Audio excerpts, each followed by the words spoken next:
can do this. When I say Naivas Eastmatt, Quickmart, they all didn't have it. I don't actually mean like all the franchises that they have did not have butter. But as the brocade girl that I am right now, I only check things when I am in their proximity. So I checked the branches that are in town because I was in town running other errands. So I didn't find them there, and then I decided to just make my own because coincidentally, my dad was from Ushago a week before and they kept this. Generally, the milk from my grandma's place is really, really thick and they keep this kirimo, this cream on top, because me and my dad like to apply it on bread when it's really, really cold. But the thing is, it's very, very oily and fatty. It's really fatty and my dad can't take it anymore because he's diabetic.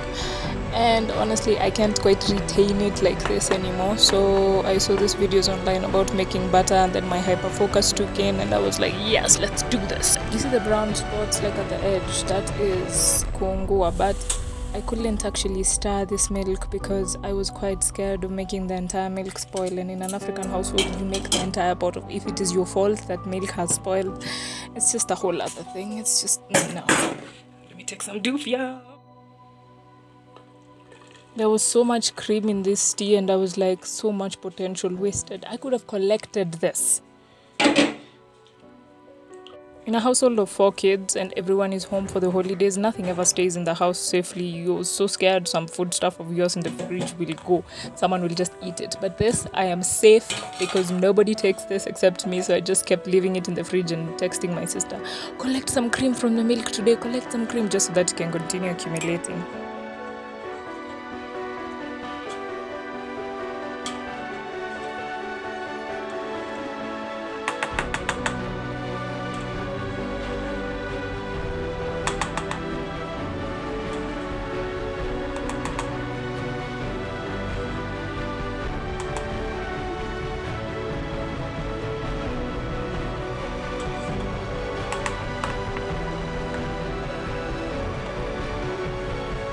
Because I'm still a big child that likes to hear the blender, the suction things popping on tiles or on any surface, this is what I kept doing for a few minutes.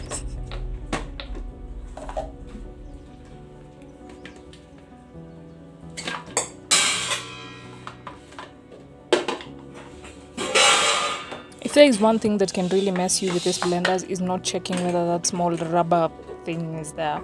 This one, because anytime you put any liquid stuff in the blender, it'll actually leak out, and that is a lot of waste. Please always check that it's there if you're using these kinds of blenders.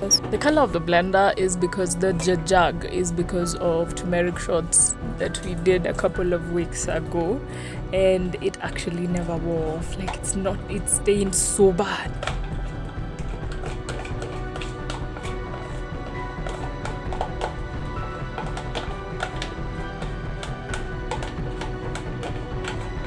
I know I did this because it was a hyper focus and it was something I just wanted to test out if I could do. But as much as it's a pat on the back, it also supports my whole idea of self-sustainability, and it's like baby steps until I get there.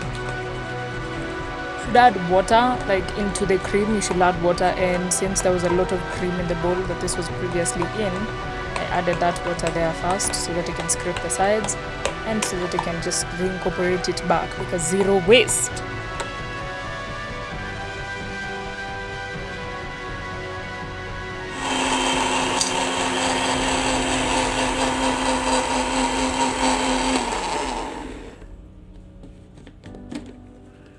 Nothing had changed here. If anything, it had become more milky, more light.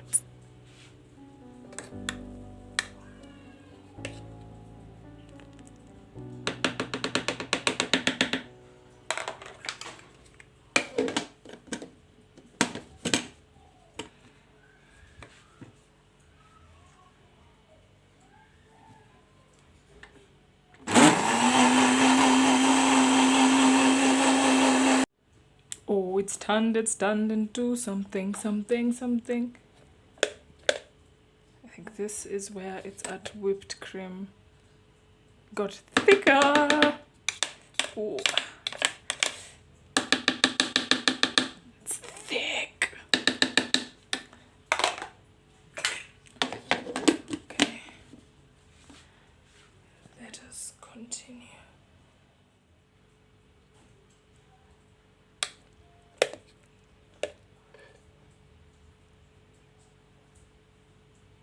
I loved how thick this was. Actually, this is the thickness of whipped cream, and if you added some powdered sugar here, and then you just blend it just a little bit, not too much, just a little bit, it will actually become whipped cream, the sugar. But I had to continue because my goal was butter.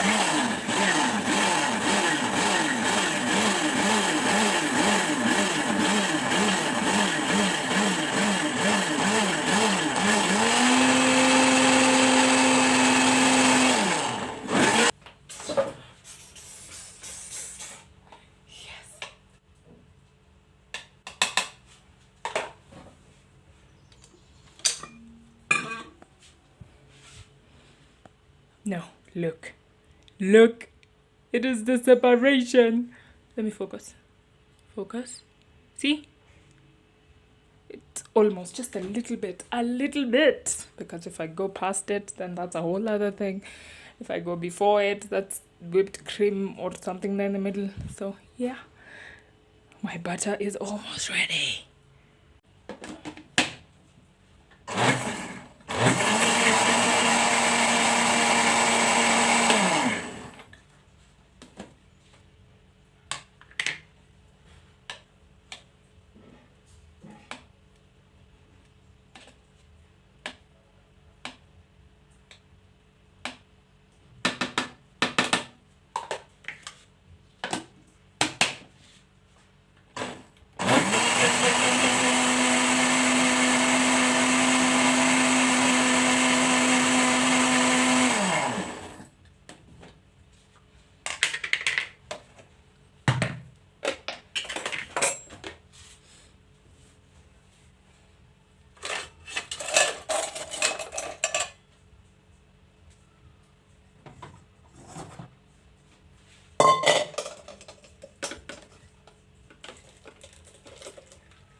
I realized doing that with a spoon only, pressing it down with a spoon only makes it butter stick to the plastic sieve, and yukichungi was so difficult to wash afterwards.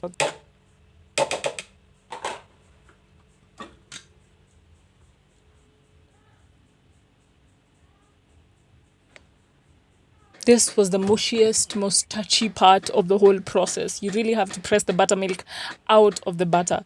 You press it out. You actually have to wash the butter that you get several times just to make sure that all the buttermilk is out. Out, out, out. And this was so difficult to do with one hand. Yeah. So I put it down and finished the entire. Honestly, this buttermilk looks so light, like actual milk. Nimala, like it is the thickest. Not right now, but afterwards, after it settles, it is so thick. Honestly, so thick. Look at that sieve. Look at that sieve. No, look at it. That is butter. It looks so nice, but then this is so hard to wash.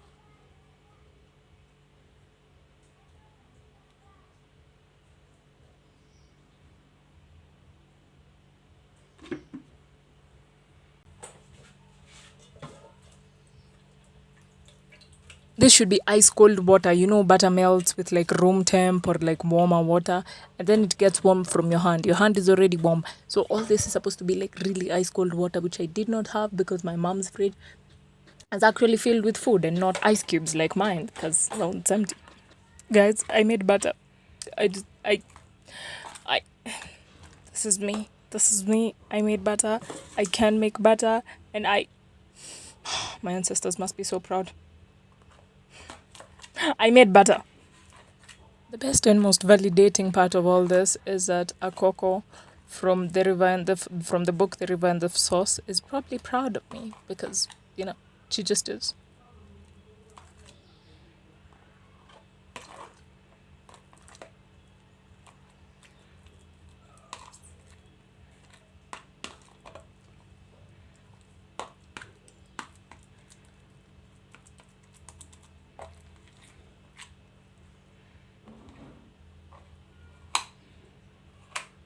Honestly, in all this process, I was just trying to press out any buttermilk that could have been left, because you can see I'm still pouring out droplets and droplets of it.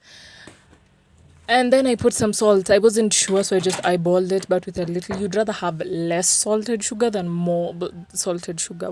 Wait. Salted butter than more salted butter. More salt in the butter. Less salt in the butter is better than more salt in the butter. I hope that makes sense.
Shit.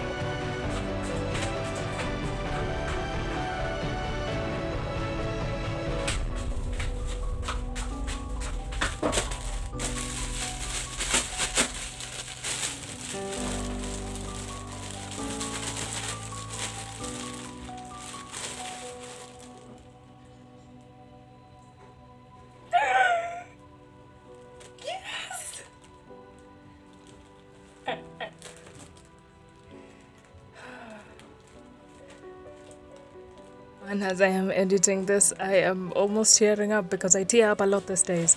But the thing is, I can make better and I'm becoming more and more sustainable. And this is good. Honestly, brothers can be the biggest haters. And please do not let this review be what you stay with. Fight my bread. What does that taste like?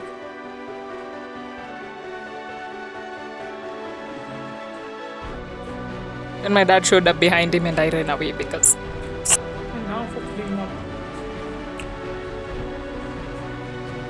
I'm still eating.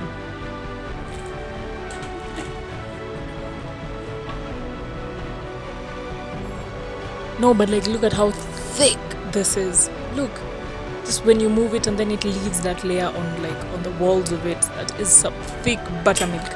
You can use it for baking. It's actually quite nice for baking in replacement of milk, in replacement of I don't know what else, but I had it's really I've read and heard that it's really nice for baking. You can also cook with it. Things like greens are actually cooked with it, or you can take it with ugali. You're Kenyan. Do things.